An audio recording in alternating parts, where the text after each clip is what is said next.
You're listening to the High to Hope podcast, a podcast about finding God and sobriety. It's the uncensored, unfiltered, and raw truth about navigating recovery and finding God in a world that fights back. If you or someone you know struggles with addiction, sobriety, or just finding light in a dark place, then you have come to the right place, and this is definitely the podcast for you. I'm your host, Candace Lane, and I'm a recovering drug addict and alcoholic. I'm an atheist turned Christian, and I'm on a mission to bring you hope with a capital H. Hey guys, it's time for another episode of High to Hope Finding Sobriety in God, and the last episode in the launch of the podcast, which means new episodes will be released weekly on Thursdays from now on. And let me just say, this whole thing is just really amazing to me. I know I keep saying how excited I am, but I am completely amazed that this is even happening because it was definitely not on my vision board at all, and I never imagined myself doing something like this. I am in a constant state of wow, thinking this is really a thing that I'm doing. So episode 1 has a little more background information on me and the podcast. It's a short episode. If you're looking for a little bit more info, you can go back to that guy for a quick listen. So there is a listener discretion advisory on this episode and will probably be on all episodes really. I talk about hard things, addictions, and traumas, and I am a Christian that uses profanity at times. So if you think that's going to trigger you, then you should stop listening. But if you brave the episodes with me, I know you'll get something out of it. I don't have all the answers, but I hope you can walk away from this episode with something that you didn't have when you started it. And if you think I can do something better, or you have questions or suggestions, I gladly welcome them because I am still new to podcast hosting, and you can definitely send me an email at hightahopepodcast@gmail.com, or you can go to the website hightahhope.com and there's a contact form there. And I just want to say this before we get too far into this episode, but recovery looks a lot of different ways for so many different people because we are all so different. I know people say the program of AA works if you work it, and that's a common phrase straight out of the big book. And a lot of people have grown confused or even discouraged by this because it makes them feel like they're doing something wrong when the program doesn't work for them time and time again. But a lot of times people in AA want you to work the program how they work the program because that's the only way they know how to get sober. And this is not always going to work for everyone because, like I said before, we are all different and uniquely individual. So the how you work the program part may look different than the way someone else might work it, and similar to the way others will work it. But just hang in there and keep looking for what works for you, and more importantly, take note of what doesn't work for you. So let's go ahead and get it with this episode. This episode, I'm going to shed some light on step 1. We are going into the deepest and darkest part of addiction, the rock bottom, as you may say. And I'm going to go into the hopeless point of addiction for me and what that looked like to finally get to the point of realizing I am a drug addict and alcoholic, and I am not capable of getting out of addiction on my own. I'm really going to be focusing in on step 1, which is admitting we were powerless over drugs and alcohol and our lives had become unmanageable. I know I'm a little bit out of order because in episode 2, we really focused on step 2. I just thought it was really important to go ahead and talk about my higher power to lay a little foundation for a key factor in my recovery, which is God, and one of the more difficult steps for me before we went forward. I know the word God really turns some people off, and a lot of people don't want to accept a faith-based recovery, and I didn't want to either because I was angry at God and he just really seemed to be absent. I mean, I was an addict, so it just didn't seem to me like God was there. But I really just want to encourage listeners that may have some of the same thoughts I used to have on God to be open to something different. Because the truth is, if you can't be open to a different way of doing things, you will never recover. Because if what you have been doing or the way you have been doing things was working for you, then addiction wouldn't even been a problem. And that's just me being directly honest. All you have to do is believe there is something out there bigger than you or me or any person and bigger than your addiction. When I got to a point where I would listen to anything pertaining to God, I was at the stage of I was really trying to do and willing to try anything to get sober. I was so desperate for help.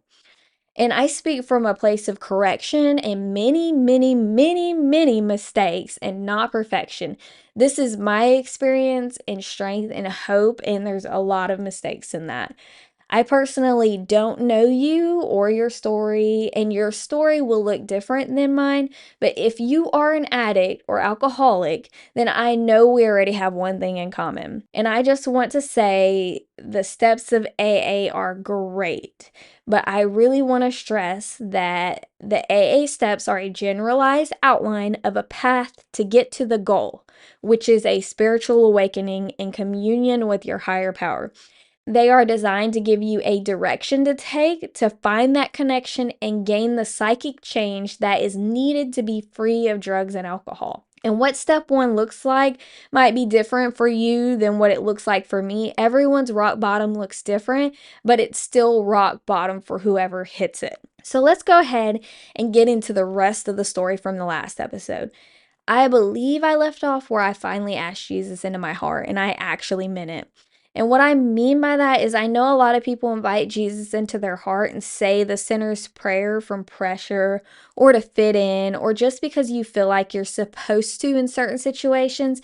And there's just so many other reasons besides you actually want to know Jesus and you actually believe that there is a living God and that Jesus died on the cross for you. I'm one of those people who I've had someone ask me if I wanted to invite Jesus into my heart randomly. I said yes, but it was just to get out of an awkward situation. It wasn't really real. But this time I actually meant it, and I wanted Jesus more than anything. So at this point in my addiction, I am barely functioning. I'm still functioning, but barely. I have a house and a car and a job, and I still have my kids at this point. Things are still working. It's dysfunctional, but it's still working. I still don't have any clue that I'm actually an addict, but I kind of knew I had a problem with alcohol, but I would not have called myself an alcoholic. I just would not have done that at that point in time. And my boyfriend, though, at the time, I was getting drugs from him, and I knew he was a drug addict. I knew he was a drug addict, but I wasn't one. And for some delusional reason, I thought I was fine. I wasn't doing heroin like him, so I'm not a drug addict, right? Sometimes, as addicts, we like to compare ourselves to other addicts that seem like they are worse off than we are to kind of feed the delusion that we are addicts or that the problem isn't as bad as it actually seems. Like we use that as a veil. Like we use it as a veil to cover our eyes to the real truths that say we have a problem, and that's exactly what I was doing in that. I was pointing the fingers everywhere else but me. Like, he's a drug addict, I'm not, because my addiction doesn't look like his, so it doesn't apply to me, right? So at this point, I am nowhere near admitting that I'm powerless over drugs and alcohol or that my life has become unmanageable. I'm completely deceived and completely delusional. And I'm pretty sure this is why they say hindsight is better than foresight. Definitely. So I had been struggling with asking Jesus into my heart for about 2 weeks prior to doing it. I was just kind of ashamed and embarrassed, and it felt really weird to me because believing in God was a really new thing to me, period. But I finally got to the point where I was like, I really want to know Jesus and I need him. I need him because I'm desperate to try anything to help my situation. And I asked him into my heart. Now, I was praying and asking in my own way. I didn't repeat words that some churches try to get people to pray to be saved. I didn't have anyone do it for me or listen to a video that prays it for me. I just spoke to God and I prayed whatever I felt in my heart that I wanted to say to him.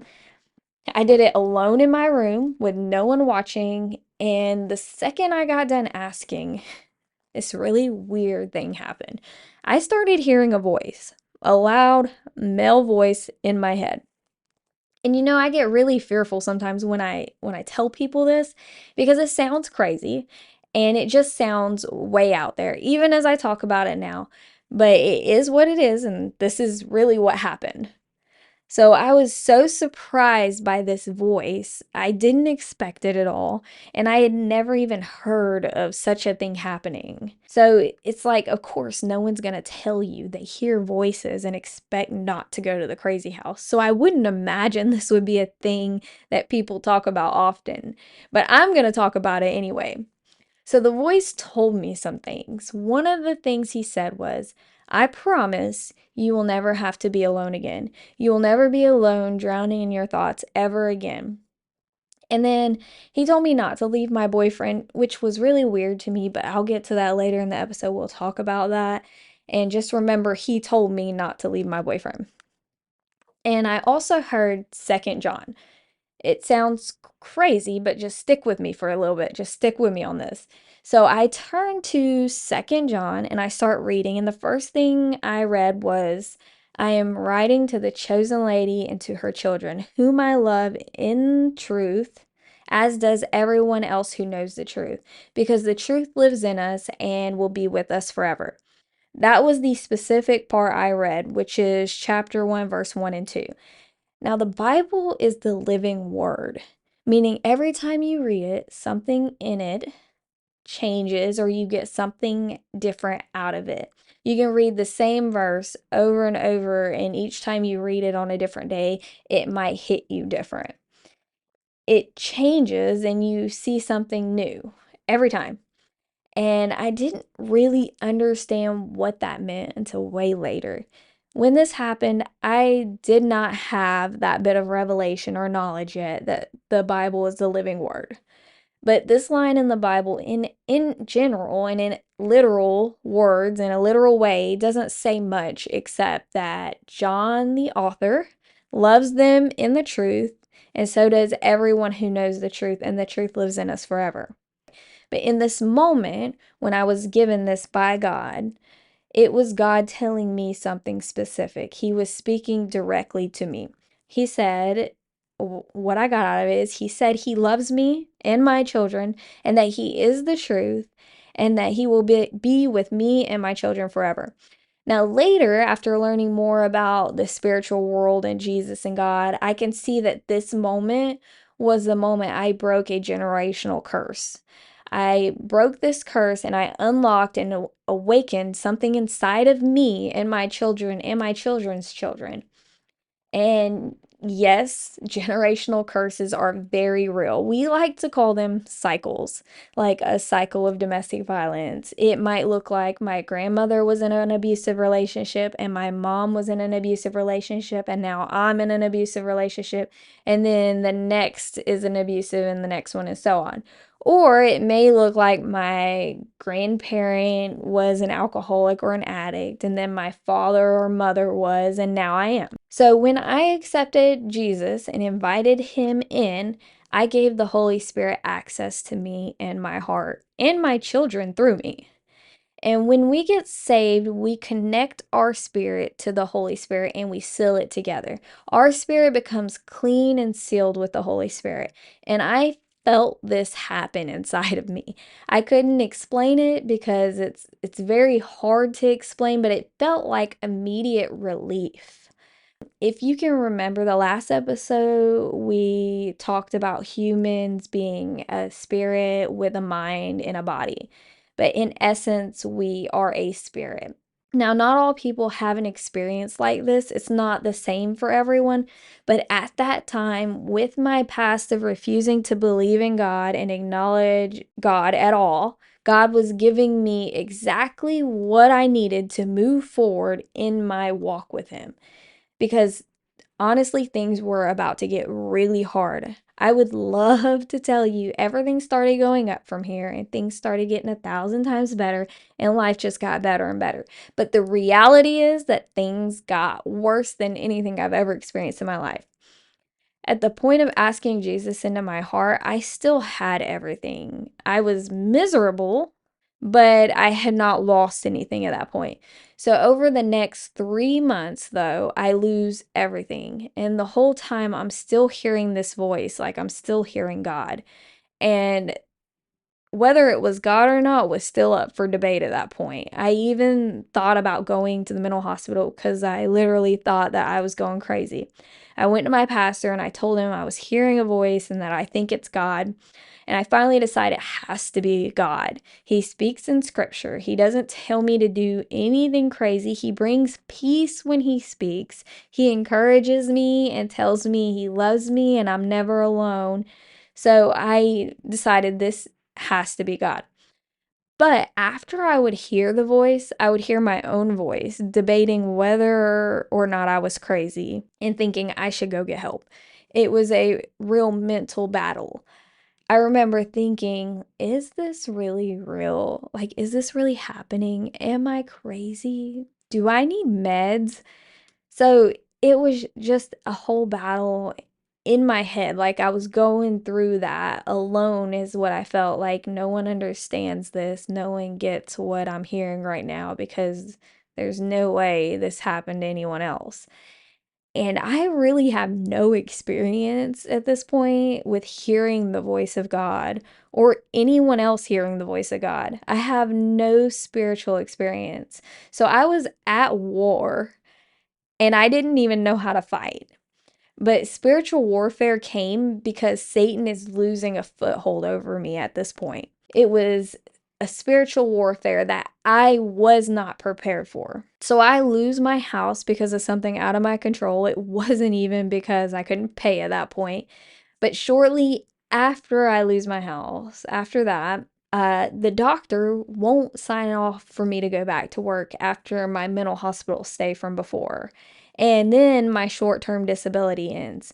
So I lose my home and my car in this. And when I lose those things, my addiction keeps progressing into a bigger monster. And I have no home for my children at this time. So I sign custody over to place them where they can be cared for. And this is the point when addiction took complete control over me. The more drugs I do, the less I hear this voice, too. It would tell me things I didn't want to hear at the time, like, don't do those drugs. So I really wasn't trying to hear that voice at all. I'm out of money. I don't have my kids with me, and my boyfriend is running out of money too. He's running low on money. And this is a disaster for someone who thinks they have to have drugs. But a hurricane hits Florida right in this time. So my boyfriend gets deployed to Florida to work. And that's what we do. We go to Florida to live in hotel rooms and Airbnbs in a catastrophe because a hurricane just wiped out Fort Myers. And I help him do this, basically working as his assistant. Listen, guys, money is required for drugs. And this is the most important thing in my life at that point is gaining funds to feed my addiction. Nothing else mattered to me anymore. All that mattered was I need to gain money and funds to feed my addiction so that I don't run out of drugs because one of the scariest things is running out of drugs. Like I would reach and try and do everything. I would do anything to get my fix. And at this point, our relationship is toxic. We are fighting each other constantly, arguing over drugs, and at all times we are doing some kind of drug. Uppers to stay up, downers to go down. It doesn't matter what it is. If it's a drug, we're going to do it. And the crazy thing about this is no matter where we go, if we run out of drugs, they somehow turn up all of a sudden.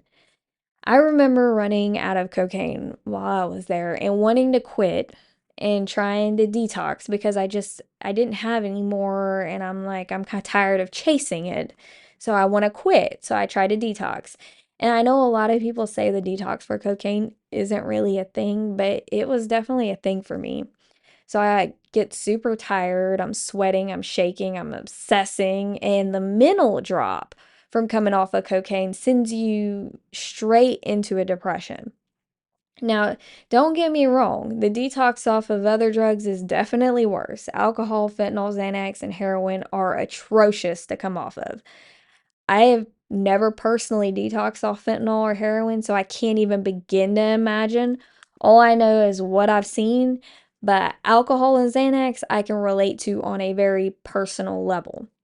So while I'm trying to quit, of course, we run into someone who has cocaine and offers it.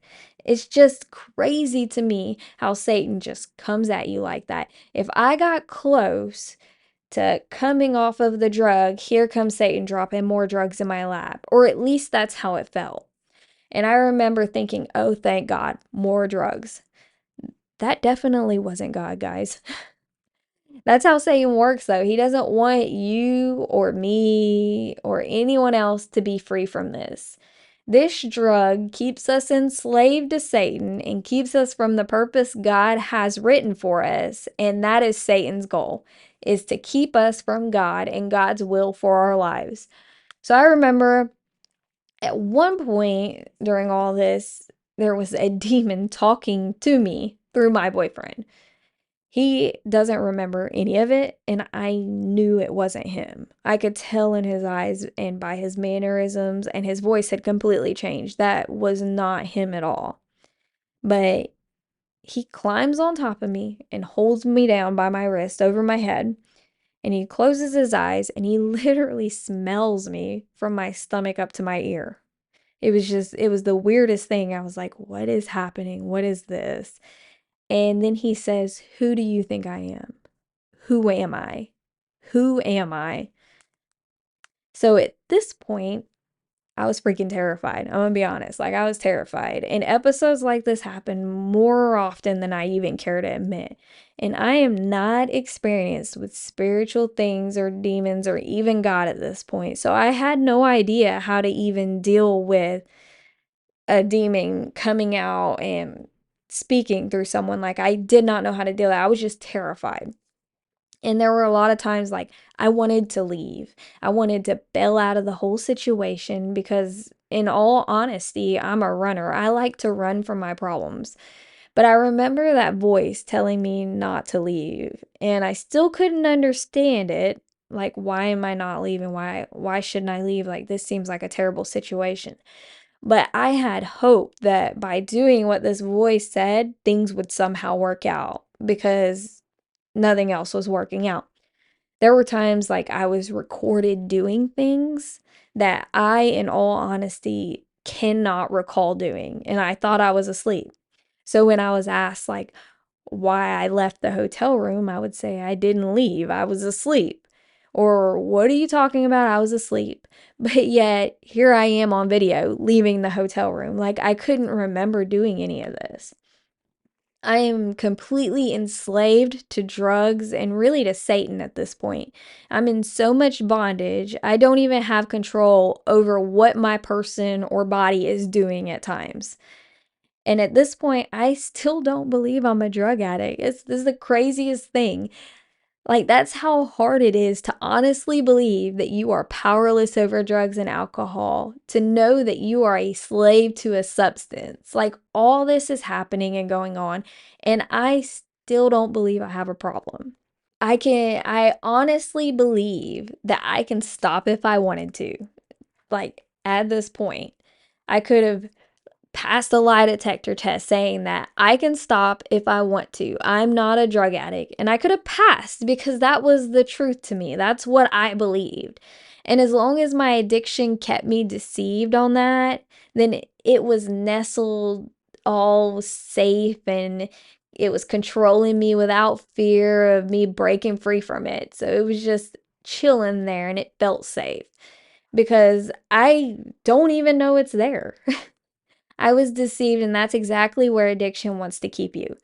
And I hope that this episode breaks that deception off of someone out there because you can't recover if you don't know you have a problem. As addicts, if we can't come to a point where we diagnose ourselves with addiction and truly believe that we have a problem and see that we are powerless over our addiction and that our lives are completely unmanageable, then there is no hope for freedom from it.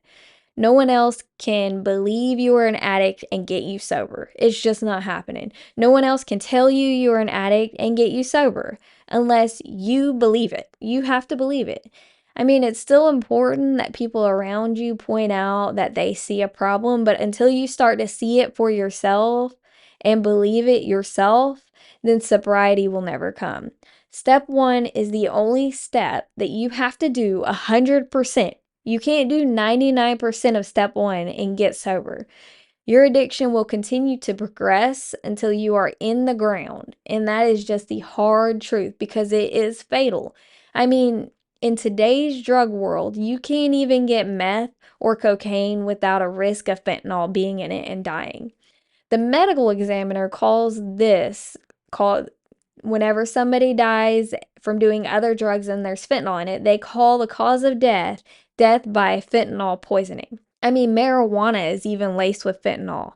Cocaine is laced with fentanyl. Meth is laced with fentanyl. Ecstasy is laced with fentanyl, guys. No drug is safe. So when we leave Florida and go back to Georgia, things are just getting more and more egregious and unmanageable. I am completely miserable. I remember crying while I'm doing the drugs, thinking I don't want to live like this anymore.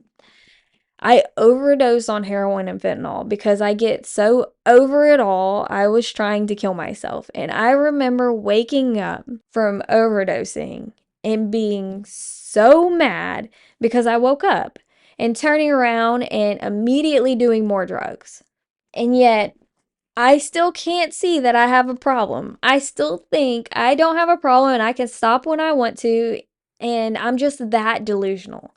So me and my boyfriend are having physical altercations and both of us are just out of our minds at this point. And during all the chaos, I can't even remember at what point this happened in the story because it's all very here and there and chaotic, especially in my memory because I was high all the time and I'm doing so many drugs. But someone calls my boyfriend and tells him about this rehab and says he should consider going, and he says they have a great women's program too. And I was upset when this person mentioned this because the way I took it was he was calling me an addict and I wasn't there yet. I wasn't an addict in my head at that point, but that had planted a seed for us. He didn't push it on us. He was very kind about it and came from a loving place when he mentioned it. But that was just a little seed of hope and direction. And it took a good bit of time. It took some time for that to even take root and to even go anywhere. So after the altercations get out of control and after I overdose, my boyfriend says he has to go to rehab. So this little seed plants in his head before it does mine. And he just doesn't want to live the way that we've been living, which is in complete misery. He doesn't want to live that way anymore. He knows that this is the only way to survive at this point. He says, if I don't go to rehab, I'm going to die. And we already had a direction from that earlier conversation with someone else who was in recovery towards a rehab. So at this point, he makes me promise I won't do any more drugs because when he gets out, if I'm still on drugs, he doesn't want anything to do with me. So I promise him that I'm not going to do any more drugs. I swear, I'm not doing them anymore when you leave. Like, I'm done with them. I'm so over them. And it's because I still believe I can stop whenever I want to. I'm still delusional. So before he leaves, he tells me, he's straight up and he's like, you need to go to rehab too. And people around you can see the problem before you can. And my response was like, I don't need rehab. I just need to stop. I can stop. It's not a big deal. So he gives me $1,000 and says, go snort your back out or use it to get into rehab. The rest is up to you. So within about 4 hours of him leaving, I realized that all I can think about is finding drugs and doing drugs when I know I really want to stop. And then I finally come to the point where I admit I have a problem because I finally realize I can't stop. Because for once, I actually want to stop more than anything in the world because I knew drugs were ruining my life and my future, and I can't stop. I can't even stop thinking about using. So I sit my mom down and I explain, I'm like, I have a drug problem. She had no idea that I was doing drugs. She just knew something was off, but she didn't think it was drugs. or even she didn't know what kind of drugs that I even may have been doing. And I told her that I need to go to rehab for help. And I give all my money to someone for safekeeping to pay for rehab so I don't go out and blow it on drugs.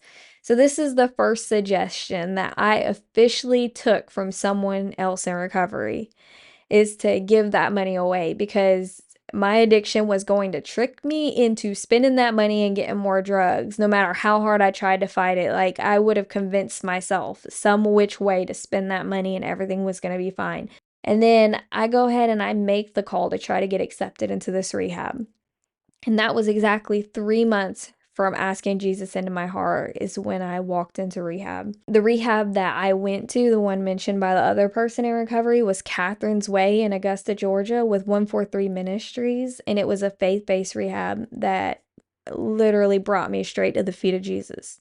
So, because I didn't leave my boyfriend, even when times got hard and I couldn't see a way out, and I still chose not to leave, and I chose not to continue to do drugs, and I chose to follow him to rehab because I just listened to that voice when that voice told me that. And I did what it wanted me to do. I stayed and I held out hope that it knew something that I didn't know. I ended up at this exact rehab that delivered me straight to the feet of Jesus and in turn resulted in long-term sobriety. So look, in all this, God had to break down and tear down everything in my life that was built without him. It was all built on a very weak foundation and none of it was any good to stand on. And that process was hard. It was the hardest thing I ever went through, and while I was going through it, it didn't make any sense to me, and I didn't understand it, and I kicked, and I screamed, and I cried the whole way through it. That's the process, though. God can't build anything that's going to stand firm on a weak foundation. He has to tear the whole thing down before he starts to build it back up, and there's nothing in my life now that I have that I can take any credit for. There's nothing that I did on my own without God. Everything I have now, everything that has been built now, has been built with God, and it's all a blessing from God that I honestly didn't deserve. But He blessed me with it anyways because He loves me and He works everything for the good of those who love Him, who've been called according to His purpose. When you build a house, if there's already a house standing on the plot where the new house is supposed to be built, it has to be completely demolished before the new house can be built. And there's not one thing in my old life that I would take back to replace anything in my new life. It is not a coincidence that I ended up in the rehab that was faith-based, that was between 2 and 3 hours from where I was living. It's not a coincidence that someone told us about this rehab and brought us to this town with this group of people. So many things had to happen just the right way, at just the right time, in just the right place for me to be where I am now. And you really just can't make this stuff up. But before any of us can get better and recover, we have to come to a place where we admit that we are powerless over drugs and alcohol and that our lives are unmanageable. Meaning, we can't manage our emotions, we can't manage our relationships, we can't manage our jobs, we can't manage our day to day life, and we cannot manage our actions anymore. That's what it means for your life to be unmanageable. And it always starts in one area. Maybe we start out and we're just unmanageable in our emotions. We can't manage our emotions anymore, but we're still managing everything else. Then the next thing you know, our relationships are becoming unmanageable. We can't manage those anymore. Then our actions, we can't manage those anymore. And it just keeps bleeding into everything and infecting every aspect of our lives until everything is completely out of control. And the nature of addiction is that it's chronic and it's progressive. So, say you aren't to a place where everything is unmanageable yet. The reality is that if your addiction continues to go untreated, it will continue to tear down everything until you are left with nothing. It's the same thing for millions of people all over the world because whether anyone wants to admit it or not, this is an epidemic. And the only good thing about that is that as an addict, no one is alone. There are other people out there going through similar things that you're going through. And there's people out there that have come out of the things that you're going through and they have recovered. We don't have to live enslaved to drugs. We don't have to live feeling lost, and we don't have to live conquered by our addiction. So next week, we're going to be talking a little bit about step 3 and surrendering. I'm going to have a special guest, Bobby Weber, who's a good friend of mine and is also in recovery, and we are unscripted, so there is no telling what's going to come out of it, and that is super exciting. So you're just going to have to listen to see where it goes. Go ahead and hit the subscribe or follow button, because from this episode on, we're releasing episodes weekly, and we're also going to be having guests on some episodes, so that's super exciting too. Don't forget to rate and review to get in on that merchandise giveaway, guys, that we're going to be doing in 2 weeks. And if you do that, be sure to send some contact info over to the hidahopepodcast@gmail.com email so that we can contact you if you win. You can also reach us through the website, hidahope.com. There's a contact form on there. There are also some good resources in the show notes too. You may want to check that out. And thank you guys so much for listening to Hide a Hope, Finding Sobriety in God. God bless every one of you, and don't give up.